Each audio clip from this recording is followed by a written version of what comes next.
Olá, meu amigo. Viagens e histórias do velho de volta.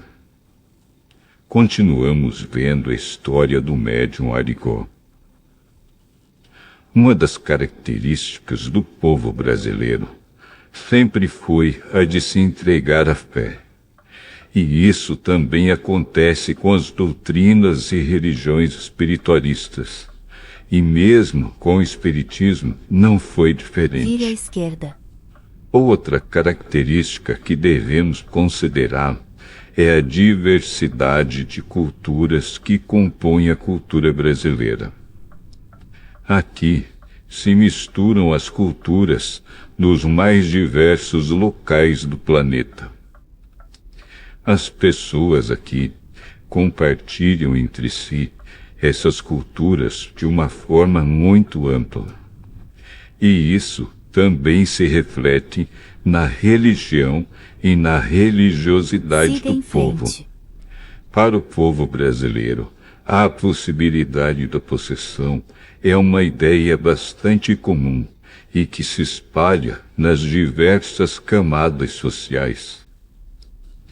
Entretanto, não era esse aspecto cultural o principal alvo do grupo norte-americano que estudariam o Arigó. Eles focariam nas coisas que poderiam ser estudadas pelos fundamentos materialistas possíveis de serem verificados.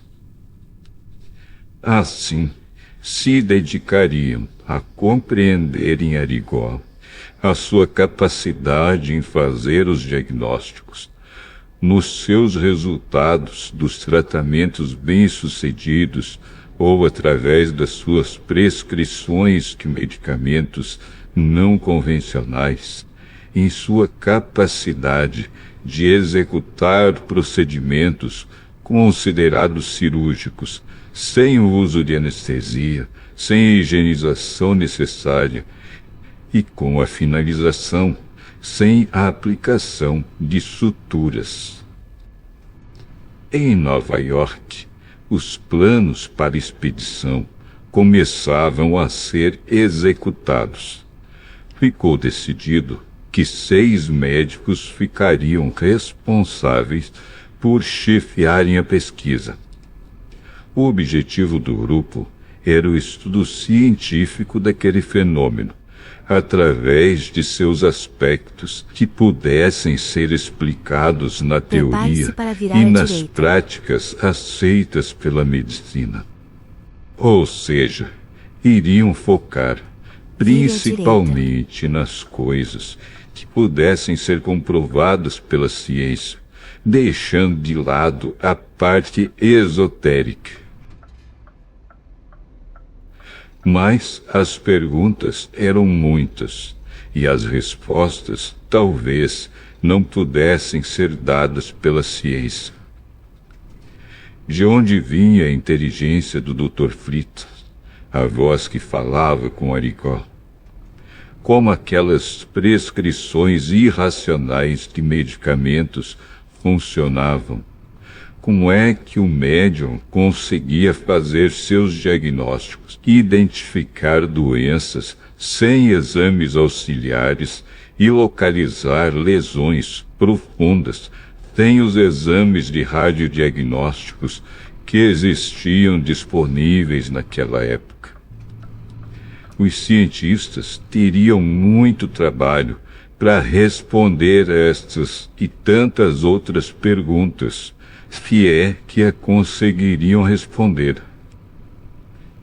Para isso, a equipe estaria munida dos equipamentos laboratoriais mais modernos de sua época, equipamentos de registros audiovisuais, equipamentos especializados em diagnósticos e registro de informações. Apesar do tempo limitado que tiveram para a preparação da equipe, estudaram o idioma português de forma intensiva. Confirmaram a disposição do Arigó para pesquisa e para dar entrevistas explicando suas ideias e seus métodos de cura, a origem de suas informações. Confirmaram também com o médium, apesar de sua relutância, sobre uma viagem para os Estados Unidos, para que se submetesse a uma investigação mais complexa de sua técnica de tratamento.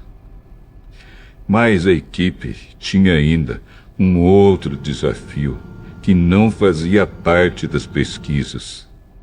Teria que enfrentar o ressentimento da Associação Médica Brasileira com o sentimento ferido pela falta de firmeza da justiça no ponto de vista desta instituição. Outro grande desafio seria manter o ambiente, no caso, a cidade e o local onde Arigó fazia seus atendimentos, o mais normal possível. Mas como isso seria possível então, com a chegada de dezenas de médicos estrangeiros e tantos quilos de equipamentos, chegando a uma pequena cidade como Congonhas? Todo cientista já sabe então, que a presença do observador causa alteração no objeto de sua observação. E isso pode alterar o resultado final de uma pesquisa. Contariam ainda com o choque de cultura dos pesquisadores, com uma cultura de um país que eles desconheciam. A crença no espiritismo, a filosofia kardecista, comum em todo o país. Havia ainda um outro agravante. Uma das condições da liberação da pena do médium era a de não realizar mais as grandes cirurgias. Finalmente, a equipe estava com tudo pronto para vir ao Brasil. Mas isso é coisa que veremos em outra viagem com o velho do ETS. Por enquanto, vamos ficando por aqui, com nossa história e com nossa viagem.